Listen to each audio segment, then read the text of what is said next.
Hello everyone, मैं मिथुन सिंह स्वागत करता हूं आप सभी का। आशा करता हूं आप सभी बहुत अच्छे होंगे। बात करेंगे महात्मा गांधी काशी विद्यापीठ के बीएड सेमेस्टर 1 के प्रीवियस ईयर क्वेश्चन पेपर के बारे में। पेपर का नाम होगा action research in education. Paper का कोड है 04 और 2024 में आपकी परीक्षा संपन्न हुई थी। आगे बढ़े उससे पहले मैं बता दूं, पिछले 5 साल के जितने भी क्वेश्चन पेपर हैं, सारे क्वेश्चन पेपर की पीडीएफ आपको 49 रुपए में प्रोवाइड कर दी जाएगी। दूसरी बात, 199 रुपए में आपको सजेशन प्रोवाइड कर दिया जाएगा। अब ये सजेशन क्या होता है? सजेशन यानी कि वेरी वेरी इंपॉर्टेंट क्वेश्चन, ऐसे सवाल जो एग्जामिनेशन में पूछे जाते हैं, आंसर के साथ आपको प्रोवाइड कर दिया जाता है। और ये सजेशन के साथ साथ आपको PYQ फ्री ऑफ कॉस्ट मिल जाएगा।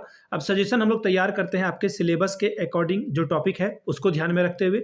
दूसरी बात, आपका जो प्रीवियस ईयर क्वेश्चन पेपर है उसके आधार पर ये तैयार होता है। तीसरी बात, आपका जो लेटेस्ट एग्जाम पैटर्न है उसके आधार पर ये तैयार होता है। और आखिर में खुद का मेरा एक्सपीरियंस BEd MAd मैंने कर रखा है और अलग अलग यूनिवर्सिटी में, चाहे बात करूँ मैं छत्तीसगढ़ के यूनिवर्सिटी की, बिहार के, झारखंड के, MP के, UP के, तो इन जगहों पे सजेशन देने का मैं काम कर रहा हूँ 2-3 सालों से। काफ़ी अच्छी सफलता मुझे मिली है। इस सफलता के भागीदार अगर आप बनना चाहते हैं तो यहाँ से मेरी email ID आप देख लें, yourmithunSingh@gmail.com पे आप मुझे मेल कर सकते हैं। इंस्टा पे अगर आप हो, डू फॉलो मी @imithunsingh।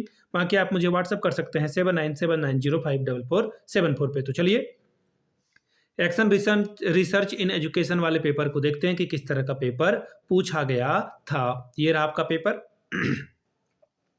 यहाँ से आप देख पाएंगे बीएड सेमेस्टर 1 का ये क्वेश्चन पेपर है। पेपर नंबर आपका ये 4 है और पेपर का नाम है एक्शन रिसर्च इन एजुकेशन। 3 घंटे का वक्त मिलता है आपको। 50 में से 18 लाने से आप इस पेपर को क्वालिफाई कर जाते हैं। ठीक है जी, इतनी बात समझ में आ गई आपको। अब यहाँ से देख लीजिए, इसको ध्यान में रखिएगा आप लोग कि ग्रुप ए का जो आंसर है आपका, वो 200 वर्ड जो है आपका होना चाहिए।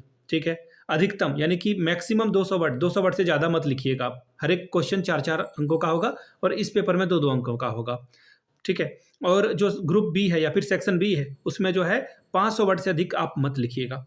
ठीक है, ये रहा आपका सेक्शन 1। शॉर्ट टाइप के क्वेश्चन आंसर, हर एक सवाल जो है 2-2 नंबर के पूछे जाएंगे। 20 नंबर आप ला सकते हैं। पहला सवाल, क्रियात्मक शोध की प्रकृति यानी कि नेचर ऑफ एक्शन रिसर्च आपको लिखना है। अगला है क्रियात्मक शोध के उद्देश्य यानी कि पर्पस ऑफ एक्शन रिसर्च। अगला है क्रियात्मक शोध की परिभाषा, डेफिनेशन ऑफ एक्शन रिसर्च। क्रियात्मक परिकल्पना की प्रकृति यानी कि नेचर ऑफ एक्शन हाइपोथेसिस पे आपको डेफिनेशन लिखना था। अगला है मौलिक शोध के उद्देश्य यानी कि पर्पस ऑफ बेसिक रिसर्च। अगला सवाल है क्रियात्मक अनुसंधान चक्र यानी कि साइकिल ऑफ एक्शन रिसर्च के बारे में बताना है। फिर अगला है कैरेक्टरिस्टिक्स ऑफ अप्लाइड रिसर्च।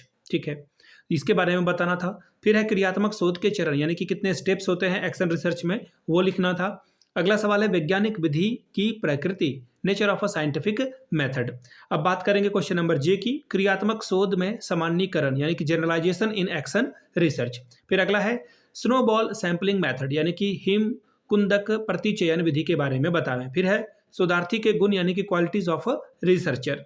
अब बात करेंगे सेक्शन बी की। सेक्शन बी में देखिए, हर एक सवाल 7.5 अंकों का होगा। पहला सवाल, क्रियात्मक शोध की आवश्यकता एवं महत्व की विवेचना कीजिए। Discuss the need and importance of action research. अगला सवाल, परंपरागत और क्रियात्मक शोध की तुलना कीजिए। Compare the traditional and action research. अगला सवाल है क्रियात्मक अनुसंधान के कार्यों की विवेचना कीजिए। Discuss the function of action research. Next सवाल देखिए क्या बोला गया है, क्रियात्मक शोध परियोजना में हितधारकों की भूमिका का परीक्षण कीजिए। Examine the role of various stake holders in action research project. Next सवाल है क्रियात्मक शोध समस्या के स्रोत और चयन का वर्णन कीजिए। Describe the source and selection of action research problem. 7.5 number का ये सवाल है। अगला सवाल, क्रियात्मक शोध परिणामों के मूल्यांकन एवं उपयोग का वर्णन करें। Describe the evolution and the uses of the action research result. Next question है, शिक्षण अभ्यास से संबंधित एक क्रियात्मक शोध प्रस्ताव तैयार करें। Prepare a action research proposal related to teaching practice. Question number 9, क्रियात्मक शोध प्रतिवेदन की आवश्यकता एवं प्रारूप की व्याख्या करें। Explain the need and format of action research report. तो ये था आपका पेपर नंबर 4। मैं आपको फिर से दोहरा दूं, पिछले 5 वर्षों के जितने भी प्रीवियस ईयर क्वेश्चन पेपर है, सारे क्वेश्चन पेपर की पीडीएफ आपको 49 रुपए में और सजेशन 199 में आपको प्रोवाइड कर दिया जाएगा। यहाँ से मेरी email ID आप देख लें, yourmithunSingh@gmail.com पे आप मुझे मेल कर सकते हैं। इंस्टा पे अगर आप हो, डू फॉलो मी @imithunsingh। बाकी आप मुझे व्हाट्सअप कर सकते हैं 7979054474 पे। वीडियो को आपने यहाँ तक देखा, प्यार दिया, इसके लिए आप सभी का बहुत बहुत शुक्रिया। Have a good day.